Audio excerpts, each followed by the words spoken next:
Assalamualaikum warahmatullahi wabarakatuh. Pembahasan kali ini berkaitan dengan hikayat.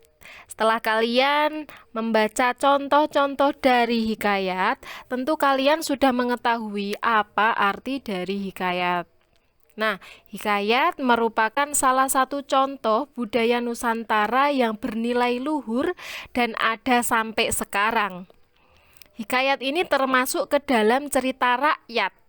Nah, mengapa kita harus mempelajari hikayat? Karena apa? Di dalam hikayat mengandung nilai-nilai positif yang dapat kita ambil sebagai cerminan bagi kehidupan kita dan kita aplikasikan. Gitu ya, paham ya? Contoh, banyak sekali contoh hikayat. Ada hikayat Hang Tuah, hikayat Abu Nawas, hikayat Si Miskin, Indra Bangsawan, hikayat Bunga Kemuning, dan banyak lagi hikayat-hikayat yang lain sesuai di buku paket kalian.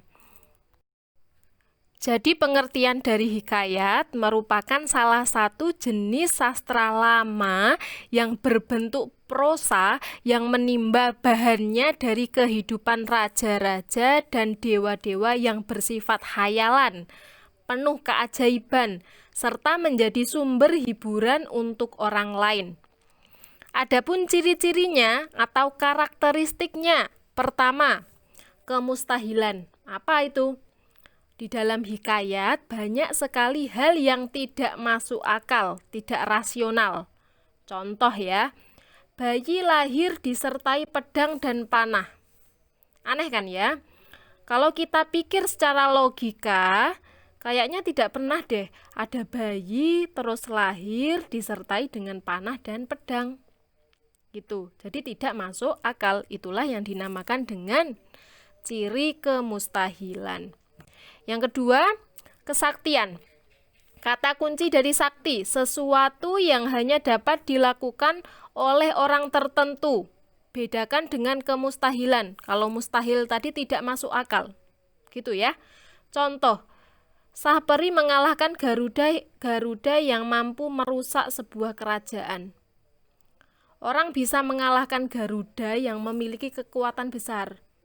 Nah, hal-hal seperti itu hanya orang-orang tertentu yang dapat melakukannya. Tidak semua manusia itu bisa mengalahkan Garuda, kan gitu ya. Itulah yang dinamakan dengan kemustahilan. Yang ketiga ada anonim. Anonim tidak diketahui secara jelas nama pengarangnya karena hikayat itu disampaikan secara lisan dari mulut ke mulut. Bahkan cerita dari orang yang pertama ke orang yang kedua ke orang yang ketiga biasanya versinya itu beda-beda, alur ceritanya itu beda-beda. Itulah yang dinamakan dengan hikayat karena anonim, tidak ada pengarangnya. Yang terakhir, istana sentris. Rata-rata cerita dalam hikayat itu tempatnya di kerajaan. Unsur-unsur pembangun dalam cerita, tentu kalian sudah paham kan? Kalau kita berbicara tentang unsur-unsur dalam cerita, berarti ada unsur intrinsik, ada unsur ekstrinsik. Nah, pelajaran ini sudah sering kalian ulas di SMP dan akan kita lanjutkan di SMA ini. Unsur yang pertama ada topik, tema, topik yang dibahas di dalam cerita. Entah itu temanya tentang kerajaan, sosial, kepahlawanan, ketuhanan, atau tema tentang cinta. Yang kedua, penokohan berkaitan dengan pengarang menggambarkan sifat tokoh dalam cerita itu bagaimana. Yang ketiga, latar atau setting. Latar berarti tempat dan waktu terjadinya peristiwa. Latar itu dibagi menjadi 3. Ada latar tempat, waktu, sosial. Latar tempat berkaitan dengan istana, sekolah, gunung, pokoknya tempat gitu ya. Kalau latar waktu berarti pagi, siang, sore, malam, tengah malam, waktu. Sosial, hubungan antara masyarakat, tradisi, status sosial gitu. Paham ya? Yang keempat ada alur. Alur itu jalan cerita, mulai dari pengenalan situasi cerita, pengungkapan peristiwa menuju konflik, puncak konflik hingga penyelesaian konflik. Dan terakhir amanat. ajaran moral atau pesan yang disampaikan pengarang kepada pembaca. Nilai-nilai dalam hikayat, kita lanjutkan ya. Hikayat selain sebagai hiburan juga memiliki nilai-nilai kehidupan yang dapat diambil serta berguna bagi kehidupan manusia. Dan nantinya akan diaplikasikan kita ke depannya. Gitu ya. Makanya kenapa kita harus mempelajari hikayat, supaya kita bisa mengambil nilai-nilai tadi. Paham sampai sini ya? Di antara nilainya ada sosial, psikologi, religius, filosofis, histori atau historia, moral, pendidikan, hukum, budaya, ekonomi, perjuangan. Namun pada kesempatan kali ini saya hanya akan membahas 5 nilai-nilai. Nilai yang pertama ada nilai sosial, nilai yang berkaitan dengan hubungan antar manusia. Contoh, tidak melihat perbedaan status sosial. Kutipan teksnya, si kembar menolak dengan mengatakan bahwa dia adalah hamba yang hina. Tetapi Tuan Putri menerimanya dengan senang hati. Paham sampai sini ya? Kita lanjutkan. Yang kedua, nilai religius atau keagamaan. Keagamaan, hal-hal yang bersifat spiritual, keagamaan, kepercayaan kepada Tuhan, kepercayaan kepada Allah. Contohnya, pasrah kepada Tuhan setelah berusaha. Maka ia pun menyerahkan dirinya kepada Allah Subhanahu wa Ta'ala dan berjalan dengan sekuat-kuatnya. Paham sampai sini?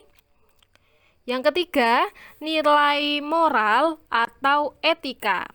Moral berarti perilaku.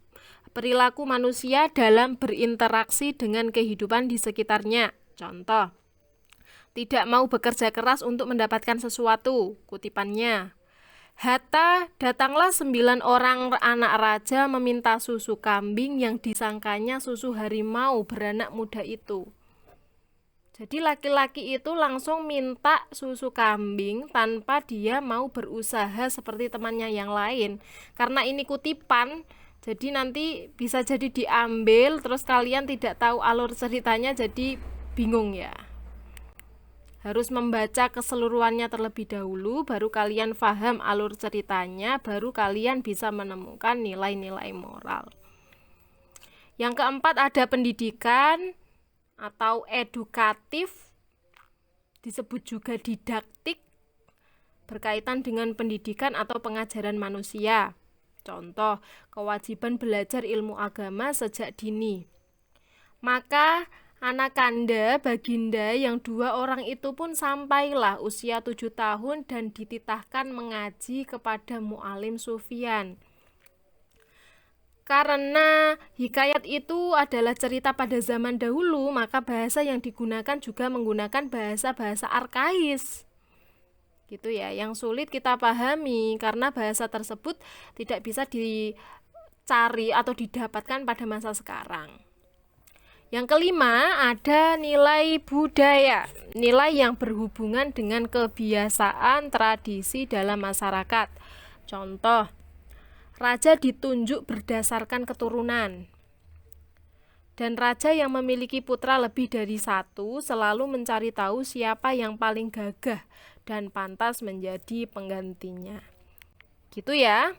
Pelajaran kali ini cukup kita membahas mengenai pengertian, setelah itu karakteristik, ciri-ciri, setelah itu ada unsur-unsur pembangun cerita tadi, tema, latar, alur, amanat, dan nilai-nilai dalam hikayat, nilai sosial, religius, nilai moral, nilai didaktik atau nilai pendidikan. Silakan ditanyakan bagi kalian yang kurang paham dengan materi yang selama ini saya jelaskan. Saya sangat terbuka dengan kalian dan saya sangat senang sekali jika kalian bertanya, baik itu melalui WA atau melalui chat di Microsoft Teams ya.